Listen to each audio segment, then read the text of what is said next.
Funding for the Frugal Gourmet has been provided by Incinerator, makers of the versatile steam and hot dispenser system for food or beverage preparation that calls for boiling water instantly. Incinerator, for cooks everywhere. Funding also provided by the Corporation for Public Broadcasting and by the annual financial support of viewers like you. Hi, and welcome again to more Italian cooking. I want to cook Italian dishes that are not complex. I'm not worrying about fancy Italian recipes or fancy Italian restaurants. I'm thinking about food that is basic to the Italian diet. And one of the things that is basic to the whole of the Italian kitchen is olive oil. I've tried to think of an Italian kitchen without olive oil in it. It just doesn't come off in my mind. It can't be done.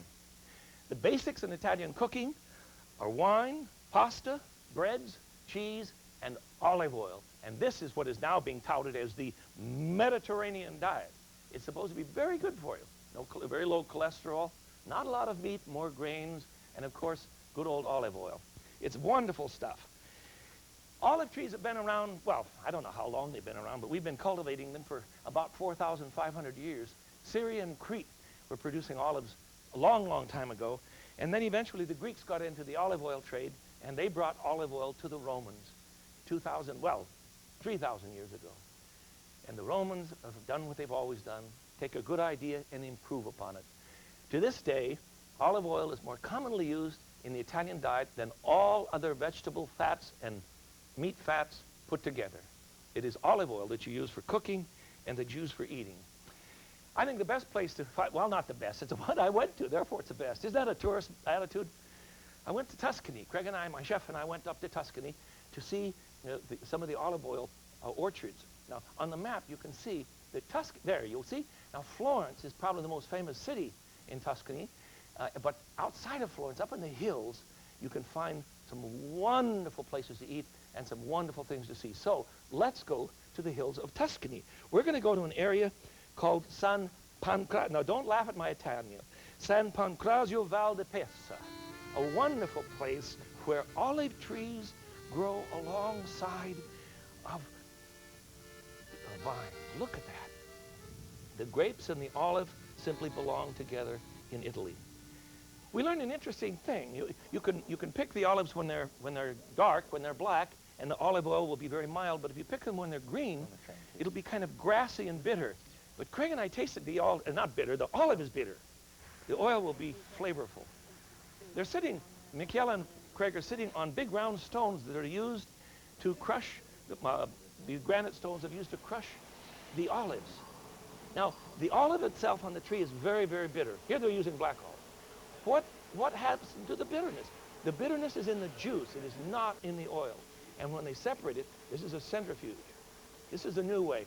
Probably the only new thing that's gone on since the Romans taught us to use a corkscrew press for olive oil. But if they separate it, the olive oil goes into the vat, and the bitter juice is thrown away. We are now entering an orchia. These big earthenware vats are called orci, and they go back a long time. The people at this wonderful Trattoria del Corno claim that they still use these, but Craig and I found them to be awfully dusty. I don't think they're using them anymore. But in the old days, they would fill these up with olive oil and the juice, and it would separate by itself. And after a year or so, you would put it in little barrels or bottles. This is the market in Torino. It's impossible to think of Italian life without olives. Raw olives have to be pickled in a salt brine. Otherwise, and that will draw out the bitterness, otherwise you can't eat the olives. Don't you love open-air markets? Don't you love the din? Listen to the noise and the people yelling. It's so much fun. This gal must have 15 different kinds of olives, already cured or packed in brine, you see, and then mixed with oil and all kinds of good things. Isn't that beautiful? And you can sit down to a meal with olives and some good bread and a salad and a glass of wine. I don't know what else you need. For heaven's sakes. This place will crack you up. It's one of my favorite spots in Boston. The north end of Boston, there's an enormous Italian community.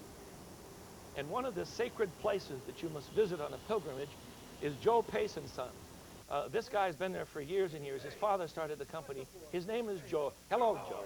Jeff, how are you? Good to see you. We're How ready. are you? You ready? How you doing? Smells like heaven in here. Well, I got a lot of things to sell you today. I bet you do. Look at his olives. Aren't they gorgeous?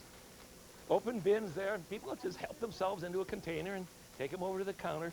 We talked to him about olive oil. He says it's this way. Now look at this place. He imports everything from Italy. Well, there are a lot of American products too, Italian style, but look at the olive oil he has. Oh, look. There. That wall is nothing but olive oil. I want you to understand that Italians feel about their olive oil like they feel about their wine. You don't just buy wine, and you don't just buy olive oil. You have a favorite. Some of them are very expensive. They come from many regions. He has some here from Greece, from France, but most of the oils that he has are from Italy. He's explaining to Craig that if you buy a $20 bottle of olive oil, you use just a little bit, extra virgin. Wonderful stuff. Absolutely wonderful stuff. Look at them all. And once you figure out what you want to do, you'll buy 3 or 4 different kinds. No, this is not a bomb braid. This is Little Italy in Philadelphia. This is South Philly. They peddle everything in the streets, and I mean that. I mean everything. It's a wonderful, wonderful community. Lovely people. Most of these people are Southern Italians that sell the produce. And oh, here's Claudio's. Come inside. This place just delighted Craig and I. Look at the size of that provolone cheese. Isn't that great? And he has olive oil all over the place. Now, we saw a big basket, and I suddenly realized there were bagel chips. And young Claudio, I think he's the 4th descendant to run the place, insisted we have some. And then another member of the family brought us some olive oil, and we're on our way. Look at that place. Isn't it wonderful? So much fun. Well, I want to talk to you. Look at them all. I want to talk to you now about what could possibly vary among those different oils. Flavor, of course, that's one thing. Acidity is another. And then finally, the color and density of the oil. I've got a whole bunch of oils over here, all from Italy. My favorite one is the one I just showed you from the Trattorio del Corno, Il Corno. Really delicious stuff. You can even see the little orci that we had in the basement there. Well, I'll use some of that, but there are several grades, and you want to talk about the grades. You have extra virgin, which is the first pressing of the oil, and it has very low acid. Then you have virgin, which is graded because it's a little more acidic. The flavor's a little heavier. And then you have something simply called pure, which means it's the pits and the skins and everything pressed under heat a 3rd time. Anything pressured under heat is not called virgin. Got it? Okay. Now then, the other thing that you can possibly get is an item called light olive oil. And please understand that they don't mean it's light in fat or it's light in calories. It's not light in anything except flavor. It's just cheap olive oil, and they're ripping you off on the health labels. I'm sorry to tell you that, but it's true. I want to show you something. This is a jug. It's an artisan's version, of course, but a jug for storing oil in the old days. This belongs to a dear friend, Carmen, who runs El Torazo restaurant here in Seattle. Boy, does he feed you an Italian lunch. And his dinners are even better. Okay, I think it's time to start cooking. First of all, today, I want to make a lemon olive oil for you. I know this sounds a bit strange, but this is what you do. And it's wonderfully creative stuff. What you do is to take a good ripe lemon. Oh, if my dear friend Carlo Medioni in San Francisco is watching, I should apologize. He imports this stuff, and it's very, very expensive. So I've tried to learn to make it myself. You want to peel the lemon using a potato peeler, you see? And you just, well, mine doesn't even work. This is a tough, tough lemon. Well, one of those days, kids. There you go. Just peel the lemon. You don't want anything more than the outside peel. You don't want what is called the pith, or this heavy white part, you see? And this is about 6 lemons. Look at that. No problem. Well, the problem when your peeler doesn't work. I'm going to pound this down in something called a motaro, or a mortar. This one's from Italy. This thing will cost you, one this size will cost you about 120 bucks in this country. Isn't that awful? Just terrible. You can buy a porcelain thing from Japan, but don't use this part. Don't use the porcelain part. Throw that out and buy a wooden pestle at some gourmet shop. Then you can pound this the oil down. Otherwise, you're going to break something. Or you can go to, this is heavy, go to the streets of Italy. I paid $90 for this. It's about 100 years old. He didn't want to sell it to me for that price, but I'm obstinate. This is an old Motaro, and it's wonderful for this sort of cooking. This is the original food processor. Now, into this, I want to do a little bit of pounding, you see. We're just kind of mashing. We're setting the oil free. 4 cups of extra virgin olive oil are added to this. I'm going to mix 1 cup in the pestle, the mortar and pestle here. Pound that about. There we go. Mash this all up, and then this will go into a container along with the rest of the oil, the other 3 cups. And you want to let this sit for several days. There. Oh, this stuff is so delicious and so unusual. Come on, lemon peel. There. You've never seen anything like this, have you? I've never made anything like this. It's very unusual stuff.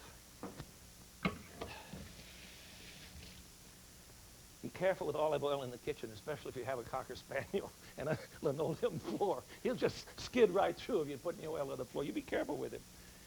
And we'll add the rest of the oil. So that's 4 cups now. And then let that sit for 4 days or 5 days and strain it off and use it.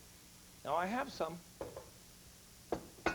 that I've already, a double batch, as a matter of fact, that I've already prepared for you.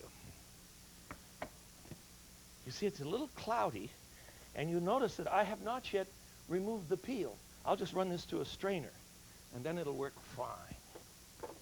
So, what can we do with it? You want to see the quickest salad you can ever make? Now, providing, of course, you cut up the greens. Here's a salad that is unusually good, and you don't use any vinegar on it. And therefore, you don't need any pinch of sugar. None of that. Just extra virgin olive oil with lemon peel in it. And then, of course, salt and pepper, and you've got to have some cheese. And this is good Parmigiano Reggiano. I would never use pre-grated cheese. That stuff that comes in a cardboard box, you know why they do that? Because that's the flavor that it's going to have anyhow, so why put it in something better? Yeah, cheese should always be grated fresh. So our first item for the day is a salad made with lemon olive oil. There. Secondly, you can use this on the top of a soup. For instance, olive oil on soup? Yes, just plain olive oil is perfect for a good, this is a bread soup. Bread and tomato, look at this. You don't waste anything in Italy, you know. In the old days, bread was very, very expensive, so you never threw out the bread. You saved it and soaked it down and made salad out of it. I'll do a bread salad for you one of these days, very soon. We're going to have a lot of fun with this series. I'm very excited about it. Now, how is this served? You put it out. If you'd like some cheese on it, fine. But on the top, you drizzle some extra virgin olive oil. There. Oh, that is so good. That is just so delicious. Here's another one. Here are a bunch of, this is the kind of diet you have if you live in the hills of Tuscany. You love olive oil, you live on it, you enjoy it. And you spill it all over if you're not careful. This is pinzimanio. Don't write if my Italian is as bad as you think it is. Don't write. I don't want to hear about it. I'll try my best. Pinzimanio is simply, I know it's going to look silly, simply salt and pepper, and they'll give you a little bowl, and you do this yourself at your own place on the table. There's salt, and we'll put some pepper in that. I had this at the Inn of Machiavelli up in the hills, and they actually gave me this picture. They've been using these pictures in this restaurant for 100 years. Machiavelli wrote The Prince in that restaurant. There it is, olive oil, salt and pepper, called pinzimanio. And then you dip fennel, onions. This is a whole dinner plate. So good, so good. There. You didn't think I could do a whole show on olive oil, did you? I could do 2, because it's so important to the Italian diet. Now, we can also do something with good olives. Let me show you something here. All right. Got everything ready to go. I might as well just bring it out. The olives that we're going to use for a black olive paste are the Kalamata olives from Greece, you see? And then there's a dried Italian olive. And these little rascals look like enormous raisins, but they're just delicious. Now, you pit, let me find a recipe here for you. You pit about 1/3 of a cup of the Kalamatas. I have them right here, and I'll throw them right into my food processor. 1/3 of a cup of Kalamatas, and 2/3 of a cup of the dried Italian. And I better show you how to get the pits out of these, because otherwise you're going to be drinking a lot of sherry when you're cooking, and because you'll be so frustrated. There's only one gadget that I can use that works really well. It's on a tray. Here it is. This is an old-fashioned cherry pitter. This belonged to my mother, and I remember her using this when I was a tiny kid, and it works great. They have a new one on the market now. So just push the old pit right through. Come on, pit. There you go. Pit's in my hand, and the olive is here, you see? They have a new one on the market. Looks just like the old ones, made in China. Doesn't work at all. Doesn't work at all. And that bothers me. I don't want people to... If you're going to reproduce something in another country, for heaven's sakes, make it the same size as the old one, will you? But they don't. All right, to that, I'm going to add 1/2 cup of chopped yellow onions. Just throw them right in. And a couple cloves of garlic. There we go. And we'll crank that for a second. Where'd I put the lid? Here we go. Now, we don't want to make mush out of this. Be careful. We don't want mush. Sounds like there's a pit in there. I don't know. We'll find out. One of the neighbor kids will find it, I bet. We want a little bit of parsley. Just throw that in. 3/4 of a cup of olive oil. There we are. And some lemon juice. Excuse me, let me get rid of all of this. Lemon juice, just a tablespoon or so would be plenty. Watch the pit, Smith, for heaven's sakes. There we are. I'm using a wooden lemon reamer. You've seen me do this before. This way you don't have to clean up anything. I don't like to clean up. Never have, never will. And the mess I make, yes, you didn't have to say that. I want a pinch of sugar, about a 1/2 teaspoon. And we have a black olive paste. What are we going to do with it? Well, I'll show you. And mix that up. I have one already prepared, of course. So you whip that again. You can do this by hand, of course, but it's going to take some time. You know, choppity chopped. In the old days, you did it in a motari, eh? In the old mortar and pestle. Took a long time, but what you get, here we go. Let me get a spoon here. There we are. What you get, you see, is a paste. Isn't that gorgeous? Now, we had this up in the hills of Tuscany at the same vineyard and olive house that makes this wonderful oil. I don't know if you can buy this oil in this country. I really don't have any idea. But in any case, they make this paste, and we figured out the recipe. Here's what you can do. You put it on a piece of toast. Glass of wine, you're set. Or try this. Some polenta, still hot off the griddle. A little olive paste on it. This makes a wonderful main course. Or pasta course, I should say. Something bubbling. Oh, it's my soup. I don't want to do that. Or you can go all the way. This, I know it's going to sound strange. You just don't tell the kids why this thing looks so dirty, because it's going to come out of the oven looking strange. But rub a pork roast. This is a pork butt roast. Rub it really well with oil, with the paste. Mix it all up. And then bake it at about, I don't know how you like to roast pork, 325, 350, until you, there. No, I better put it in the rack first. Where's my rack? Here it is. Craig, will you come into the kitchen? You have a roast in the oven already done, don't you? Yeah. Why don't you grab it, will you? Okay. I'm going to put the rest of this on the top. Doesn't that look strange? Isn't that odd looking? But let me show you what you get. Let them see it first, Craig. Oh, yeah. There's an awful lot of fat in the bottom of the pan there because there's a pork roast and there's olive oil in the paste. But this is almost a crust. Oh, it's beautiful. Sure. Put it on It's a a little bit tart. I'll slice them up. Great. Thank you. You can also use this paste on pasta. That's just great.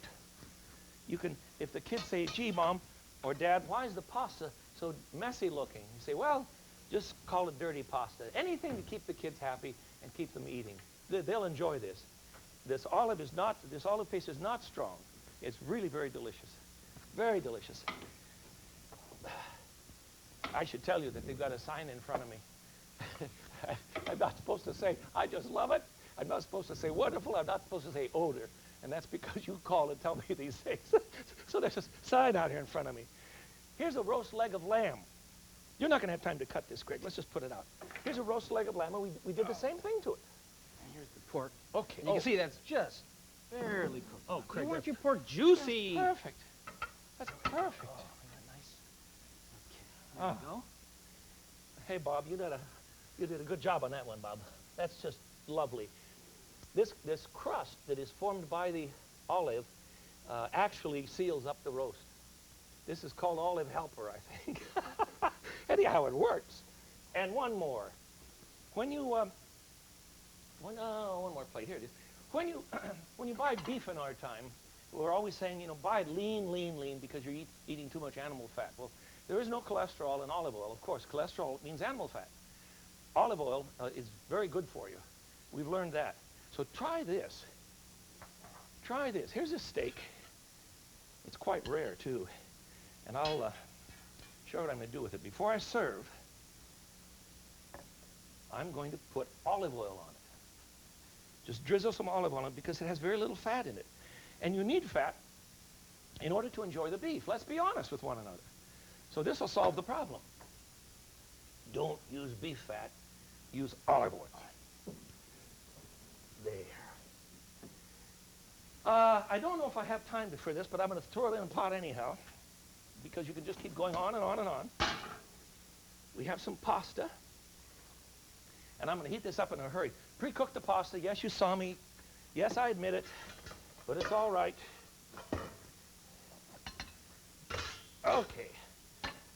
One more. I want to show you dirty pasta because it'll crack the kids up. It'll crack them right up. There we are.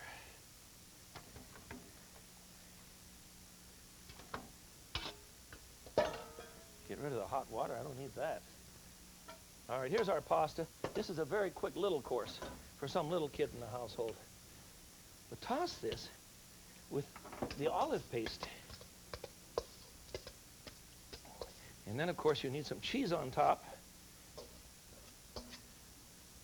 There. Well, that doesn't look so bad. I'm not doing so poorly. A little bit of cheese. And you have a wonderful pasta course. Don't say wonderful, Smith. Okay. You have a delightful pasta course with a terrific perfume, good perfume, and a little parsley, and we've got it. There. Olives and olive oil. Let me go through these with you. Do I have room? There I do. Lemon olive oil, pinzamanil, olive paste on meat, for instance, pork and lamb, the olive paste itself, olive oil in good bread soup over here on the edge, and of course, pasta with olive oil and olive oil paste. That's it. Good things, and we can have good times together if you cook, well, I call this peasant style. Doesn't look very peasant-y, but it really is. This is not flamboyant Italian cooking, but it's luxurious in terms of flavor. This is what I want you to prepare for your family, and tell them about the hills of Tuscany. It goes way back in our history. I'm glad we could cook together today until I see you again in my Italian kitchen. This is the Frugal Gourmet. I bid you peace. Bye-bye. Funding for the Frugal Gourmet has been provided by Incinerator, inventors of the food waste disposer, the convenient kitchen appliance that eliminates food waste immediately. Incinerator, for cooks everywhere. Funding also provided by the Corporation for Public Broadcasting and by the annual financial support of viewers like you.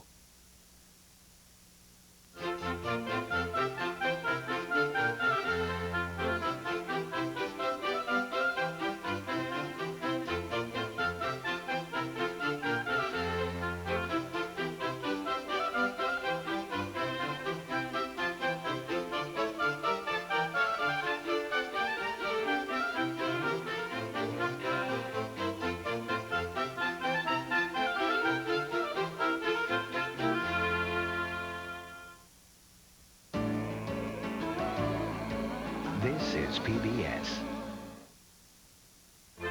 Complete recipes for all of Jeff Smith's dishes from this series are available in his book, The Frugal Gourmet Cooks Italian.